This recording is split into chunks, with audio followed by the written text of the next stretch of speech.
Terima kasih, Bapak Ketua. Mungkin untuk topik pertama mengenai anggaran, tadi ada beberapa isu mengenai pengalihan. Untuk itu saya ingin ajak Bu Harti, Sekjen, untuk menjelaskan beberapa pengalihan anggaran. Terima kasih Pak Menteri.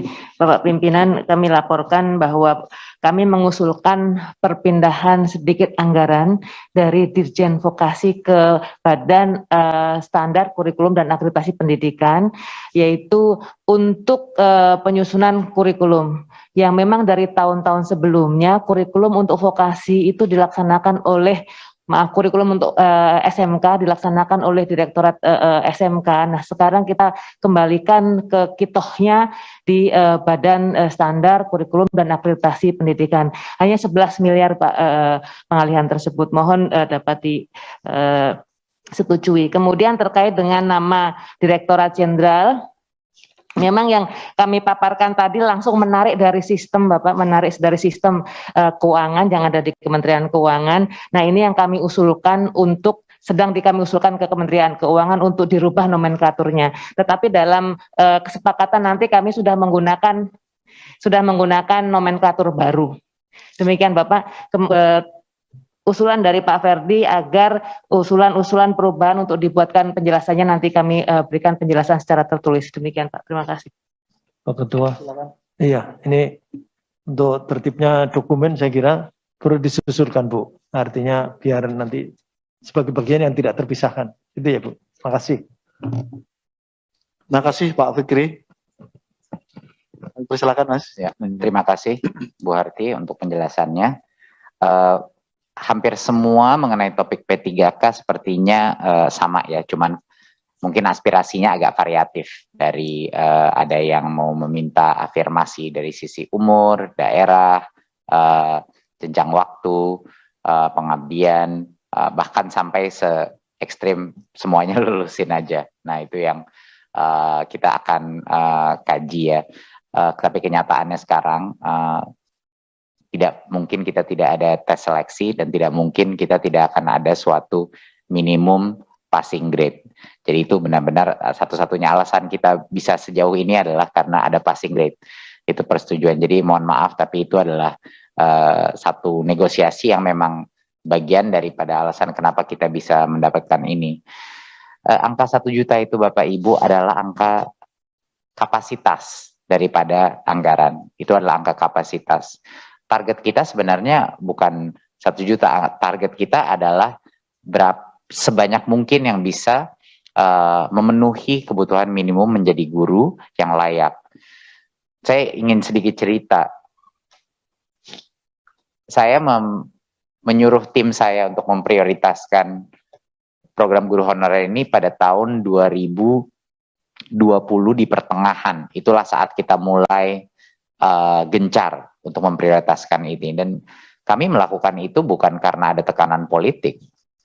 Kami melakukan itu karena pada saat itulah kami mulai keliling-keliling ke daerah, dan pada saat itulah kita mulai menyadari bahwa guru-guru salah satu guru-guru terhebat yang saya ketemui, yang saya duduki adalah guru-guru honorer di berbagai macam daerah.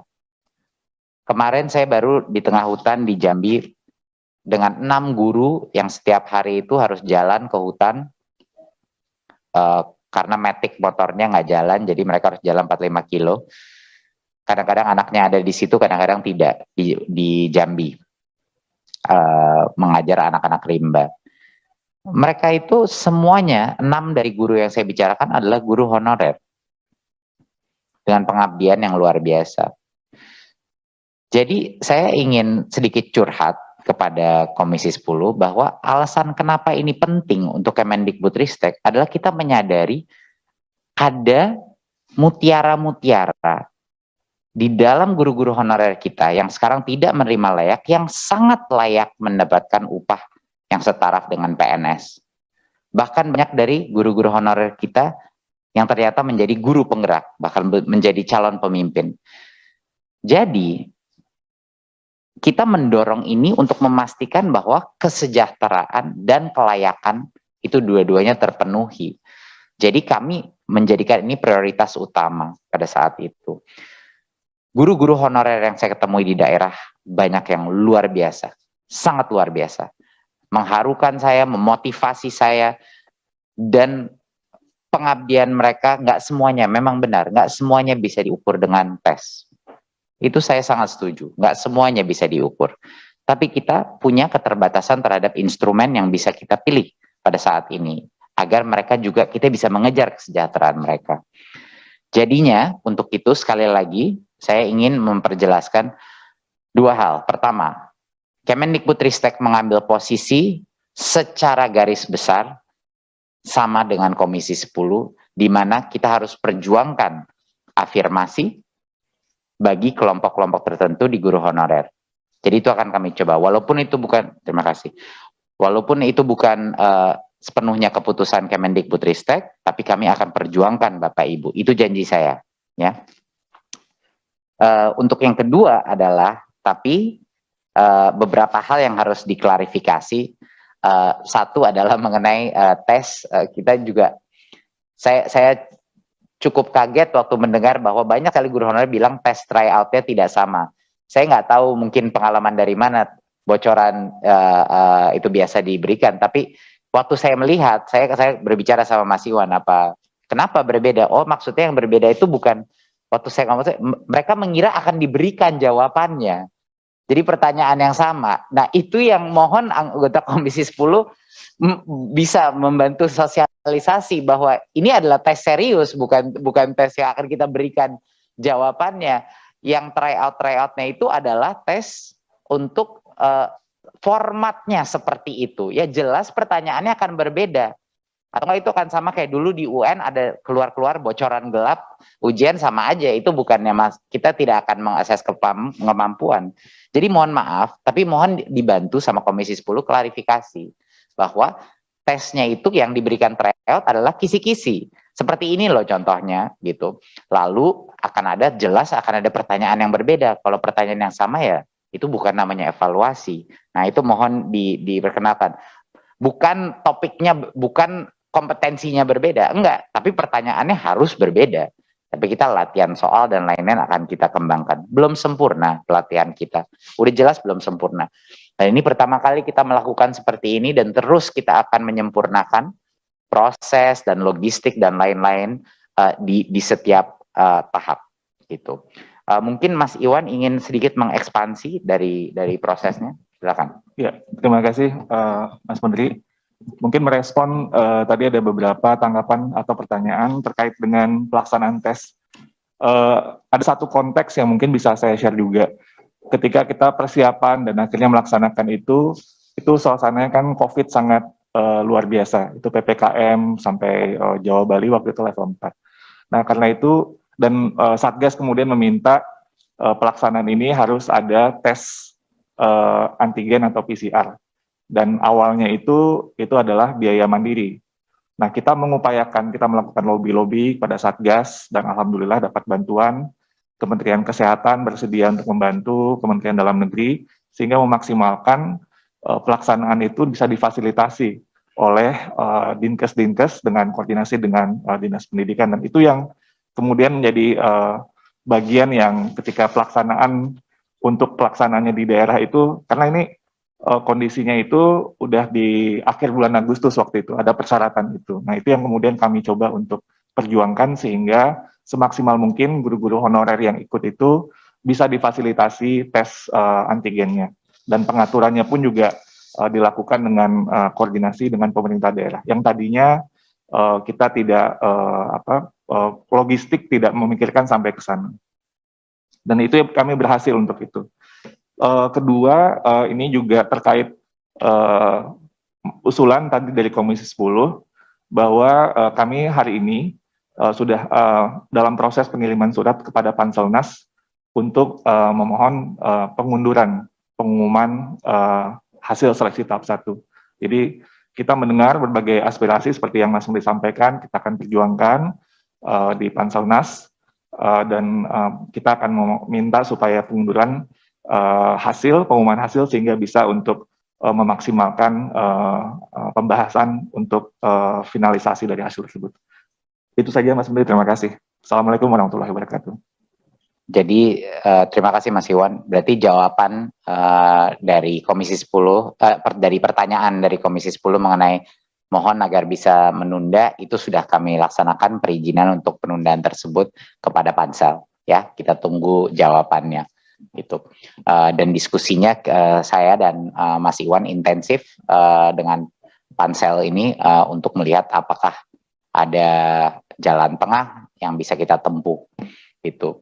Jadi esensinya itu sekarang prinsip dasar dan posisi Kemendikbudristek ya, kita nggak seperti yang Bapak Ibu Komisi 10 tahu, kita nggak pernah janji-janji buta di Kemendikbudristek. Kita lebih senang under promise tapi over deliver ya. Jadi kita jangan janji-janji, tapi kalau misalnya mendapatkan suatu hal yang lebih baik, itu insya Allah kita bisa mengakomodasi baik aspirasinya guru-guru honorer dan juga para akademisi dan pakar-pakar pendidikan yang ingin menjaga integrasi tes kita. Sebagai tambahan informasi, materi tes kita, tes seleksi itu adalah dari guru untuk guru. Yang buat itu guru, ya, yang menentukan juga passing grade-nya, yang menentukan format pertanyaannya adalah guru. Dan tentunya juga didukung dengan dosen dan praktisi dan ahli-ahli psikometrika, tapi terutama guru. Itu. Jadinya itu benar-benar tes yang mengukur pengetahuan minimal, bukan mengukur di luar itu sebenarnya pengetahuan minimal. Jadi sekedar tambahan saja. Saya rasa sekian, mohon doa restunya dari Komisi 10 agar perjuangan kita terjawab. Terima kasih sekali lagi. Wassalamualaikum warahmatullahi wabarakatuh. Pimpinan. Terima kasih Mas Menteri. Bapak Ibu sekalian yang kami hormati. Interupsi pimpinan. Ya, silakan. Saya Oh, Mas Pur. Sorry. Silakan Mas. hanya mengklarifikasi aja sebenarnya. Jadi mengenai soal, sebenarnya bukan soal yang harus sama, Mas Menteri ya. Tapi misalnya di modul ngomong gunung yang keluar laut. Nah ini yang kemudian dipersoalkan oleh teman-teman. Itu satu. Nah, terus yang kedua, saya terima kasih kepada Mas Menteri sudah membuat statement selaras dengan Komisi 10. Selarasnya sejauh mana? Kita kan harus ada ukuran ini. Selaras itu yang mana? Kira-kira sampai batas mana? Kita harus, ini kan keputusan politik. Bukan keputusan hukum. Kita di Komisi 10. Bukan di pengadilan agama. Kan begitu. Mau cerai. Lah iya. Enggak, ini harus jelas. Selaras itu statement politik. Nah, sekarang saya mau tanya juga, saya nggak punya statement politik. Sejauh mana selaras itu dengan Komisi 10? Menyangkut hal apa? Sampai sejauh mana? Sampai titik mana? Kan harus ada skenarionya. A, B, C, D. Kan begitu.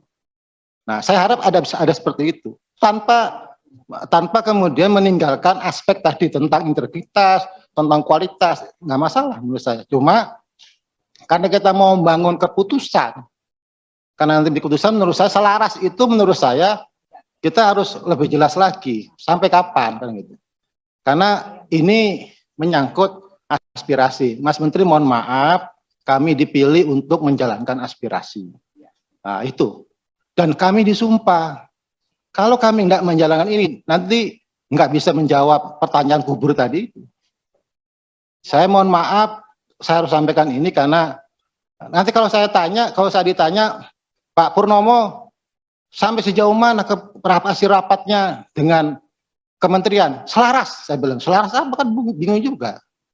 Ukurannya menurut saya harus kita perjelas, walaupun saya tahu ini memang harus diselaraskan dengan pasal yang lain. Tapi kan Kementerian Pendidikan kemudian adalah user, ya, pengguna. Kalau PAN RB itu kan administrator. Usernya harusnya bisa menentukan dong. Saya mau pakai, saya minta spek yang kayak gini. Syaratnya begini kan user. Bukannya penerima tapi user. Nah, menurut saya ini harusnya. Jadi saya kepingin ada keputusan politik yang lebih terukur lah. Saya terima kasih, itu udah respon yang sangat baik dari Mas Menteri. Mencoba untuk memahami apa yang kemudian kami rasakan, kemudian aspirasi yang kami bawa ini. Saya terima kasih atas respon baik itu. Cuma saya berharap selaras itu menurut saya harus lebih agak definitif lagi lah, lebih terukur agar kemudian kita bisa mempertanggungjawabkannya secara lebih maksimal. Terima kasih pimpinan atas waktunya. Terima kasih Mas Purnomo. Pak Menteri mungkin memberikan respon. Enggak Pak Ketua, cuman bahwa kami mendengarkan aspirasi, ini bukan forum pembuat keputusan. Forum pembuat keputusan adalah di Pansel. Jadi tugas kami adalah untuk menyampaikan aspirasi dari masyarakat yang sudah diagregasi oleh Komisi 10. Senario-senario tadi yang disebut sudah kami catat semua, ya kan? Setiap anggota Komisi 10 juga beda-beda senarionya. Ada yang cuman memikir 50, ada yang sampai ke paling ekstrim. Jadi semua senario itu kita ambil, kita tampung, lalu kita langsung ajukan kepada Pansel, lalu kita lihat nanti senario realnya itu akan keluarnya apa. Itu saja. Jadi itu adalah langkah berikutnya. Maksudnya selaras adalah searah, ingin memberikan lebih kepada para guru honorer. Itu maksudnya. Saya Pak. Izin Ketua menambahkan saja. Menambahkan saja Mas Menteri, kita apresiasi. Kalau saya percaya bahwa Mendikbud pasti akan mendahulukan kepentingan guru-guru, itu saya percaya. Tetapi karena konteks ini adalah Pansel tadi, mungkin dalam hal ini bolehkah kami meminta surat yang diberikan Mendikbud kepada Pansel terkait untuk penundaan? Kan tadi kan sudah disampaikan Pak Dirjen minta untuk ditundakan.